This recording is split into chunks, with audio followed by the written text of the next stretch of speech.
Scott, I want to start with yourself.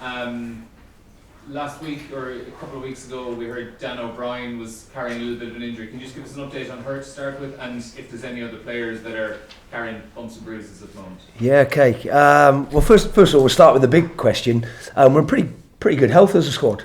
Obviously picked up a few bumps and bruises, of which Dana was one, and we're returning very, very closely to almost full availability. There's a couple of girls I'll mention in a second, but yeah, as a squad, we're in a pretty good place. So you asked about Dana. Yeah.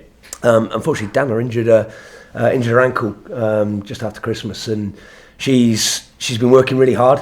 Young player, first sort of injuries, worked her way back to fitness. So she'll travel to France with us, and what role she takes, you'll see when we announce the selection. Right, so it's a wait and see at the moment on Dana, is it? We're pretty confident she's in the hat for selection, and we'll see what we need when we get out there. From your own point of view, how much are you looking forward to starting a Six Nations campaign now in a head coaching role? Is this something you've been looking forward to for a long time? Oh, do you know, this is really exciting. Really exciting. The 6 months I've been in the role now, so we've come over here. I think we're starting to get our identity. When the first thing we did after about a month, we go and did a WXV. Now we've had a bit more time. Like I say, we've had a Celtic Challenge. We've had a run-in of camps to this. I've spent more time with the players, both UK based and Ireland based. So I think we're really starting to understand what we're going after. Look, there's still a bit to do, still a bit to go after. Of course there is, but for how the girls are attacking it, I think it's hugely exciting, and a slightly different role coming in as a head coach this time. And you said you're starting to find your identity now as a team. Like, what is that identity? What does a Scott Bemand's team look like in terms of game style, game play? I think the best of the Irish women that we've got, we want to be really, really hard to beat. We want to be competitive.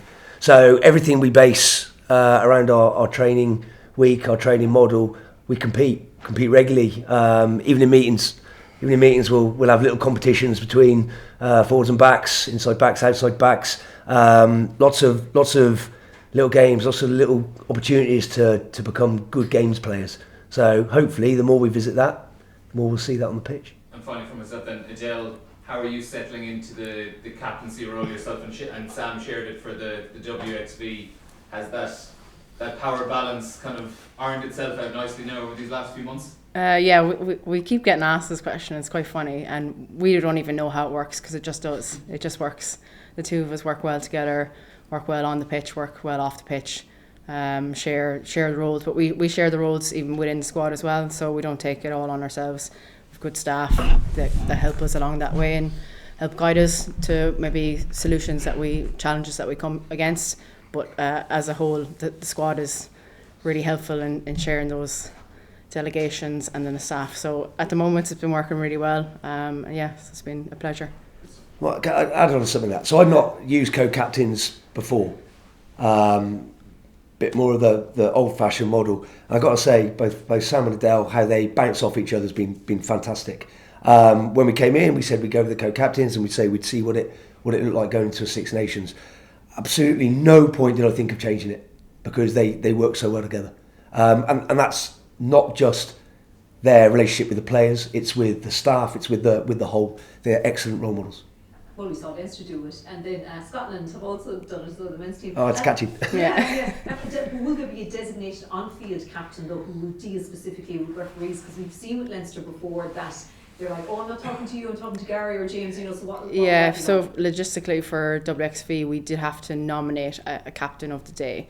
So that kind of, coin toss, speaking to the ref, but it's kind of up to the ref as well, so we will check in to see if both of us can speak to her or him, and if they say yeah, we'll both send messages in, but if there is one designated, we'll just honour that captaincy role of the match day and then feed messages in through that person.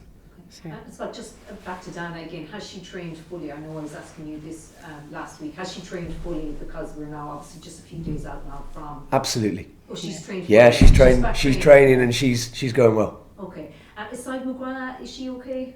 She's absolutely the same. So she's full training and bringing her usual levels of dynamism and energy. Yeah, well, that's obviously obviously boost then with Dana because, I mean, because of her injury, to have her back, because she wasn't able to play most of the games this side of Christmas in the Celtic Challenge. Yeah, look, bumps and bruises are part of playing rugby. It's actually hugely encouraging to get her back for this point. Got a bit of a shout out to the medical team and the S&C team, the guys and girls that have been working with her in the background. They've done an incredible job. Dana's, like as I say, first injury, first time period loss from rugby, and she's dealt with it brilliantly. So this will be another layer to her. She's come back and she's in fine form.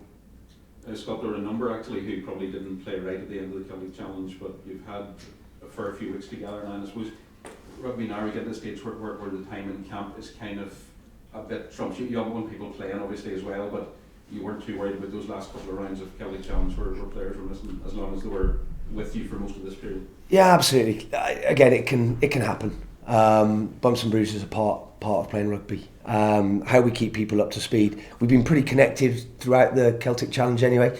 I think I said in a media event the other day, coaches have been absolutely systematic in being present at sessions. So we've been involved in designing session,